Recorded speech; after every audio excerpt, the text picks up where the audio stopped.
Je suis à l'initiative avec 2 autres personnes d'un projet qui s'appelle le Bercail, qui fait partie de la ferme du Champ des Cailles, qui est donc une ferme urbaine située à Watermal-Boisfort, dont la particularité c'est de mélanger à la fois des agriculteurs professionnels et des citoyens. On fait de l'élevage, de la traite manuelle et de la transformation du lait des brebis en produits laitiers. Depuis quelques années, le Bercail fait face à des attaques soutenues de l'ASBL Les Riverains du Parc, une ASBL qui s'est mobilisée depuis maintenant 18 ans contre tous les projets qui se déroulent au sein du couvent Sainte-Anne. Donc d'abord, ils ont réussi à empêcher l'établissement d'un hôpital psychiatrique dans les années 2004-2005.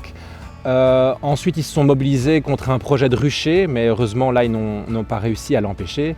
Ensuite, ils se sont mobilisés contre tous les projets de rénovation du couvent. Ils ont été d'ailleurs jusqu'au Conseil d'État, mais ils ont aussi perdu à l'époque. Et maintenant, depuis quelques années, ils se mobilisent contre le projet du Bercail pour essayer d'empêcher son existence. Et nous, en tout cas, on l'identifie comme une envie de nous voir partir. Au départ, quand on est arrivé, ils nous ont accueillis. Et donc, c'était normal parce qu'on avait le même genre d'objectif, c'est-à-dire préserver l'environnement, accueillir la biodiversité et faciliter l'ouverture du site pour les écoles, pour les maisons de quartier de Watermal-Boisfort. Dès le départ, on a demandé différents permis d'environnement pour les animaux, permis d'environnement pour la fromagerie, permis d'urbanisme pour l'activité, pour la bergerie, pour la fromagerie. Mais au fur et à mesure, le projet a évolué, on n'a pas fait toutes les modifications qui étaient nécessaires et donc à partir de 2019, ils l'ont dénoncé et s'en est suivi toute une période de régularisation. C'est d'autant plus interpellant qu'avant notre arrivée, il y avait un des administrateurs de la SBL, les Riverains du Parc, qui était présent avec ses 3 chevaux. Et cette personne, en creusant un petit peu, on s'est rendu compte qu'elle n'avait pas de permis d'environnement, alors qu'elle aurait dû avoir un permis d'environnement classe 2, le même que le nôtre actuellement, qu'elle n'avait pas de permis d'environnement pour la gestion du fumier, ni pour le charroi, et qu'elle a construit un box à chevaux en parpaing en béton, sans permis d'urbanisme. Et donc on est quand même interpellé quand on voit toutes les attaques qui sont faites à notre insu, et qu'eux-mêmes n'ont jamais respecté ces règles-là avant notre arrivée.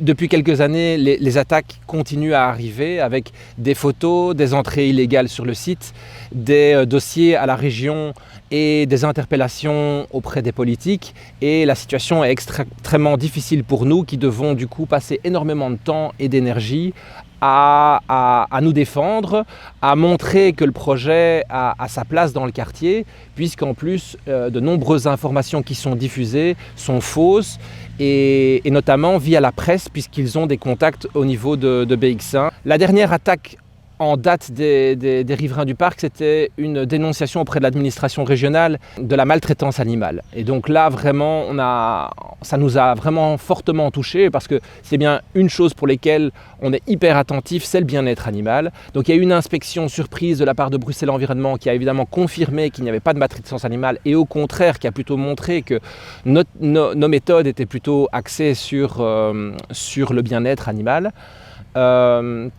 Et alors, suite à toutes les attaques au niveau environnemental ou au niveau urbanistique, on a fait venir de nombreux experts, donc au moins 6 ou 7 experts, dont Bruxelles Environnement, Natagora, Bruxelles Nature, l'ULB, le Collège des producteurs ovins et caprins de Wallonie et Eleveo, Protecto, sont tous des experts dans leur matière qui sont venus sur le site et qui ont chaque fois attesté que le modèle qui est développé ici respecte non seulement l'environnement, mais favorise la biodiversité et permet une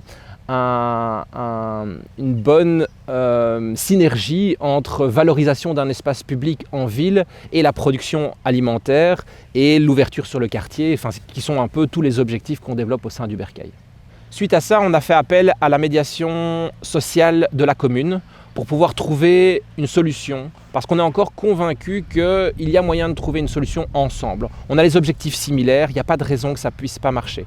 Malheureusement, ils ont refusé cette médiation, et aujourd'hui, on est vraiment dans une situation du coup où on ne sait plus quoi faire, parce que si on n'est pas capable de se mettre autour de la table pour trouver une solution ensemble, alors à ce moment-là, c'est seulement des procédures juridiques qui vont prendre énormément de temps, d'énergie et d'argent à tout le monde, et ça n'a aucun sens.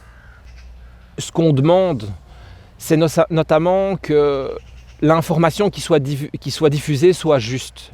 On organise des rencontres, on est tout à fait ouvert à répondre à toutes les questions par rapport à toute cette saga. Donc ça, c'est une première chose. Une deuxième chose, c'est que s'il y a des personnes qui connaissent les riverains du parc, les pousser à venir participer à cette médiation pour qu'on puisse trouver des solutions ensemble et qu'on sorte de ce conflit qui n'a pas beaucoup d'intérêt pour personne. Et finalement, là, on demande à toutes les personnes qui nous connaissent de diffuser l'information sur ce qu'on fait, sur ce qu'on est, ce qu'on développe et les valeurs qu'on défend.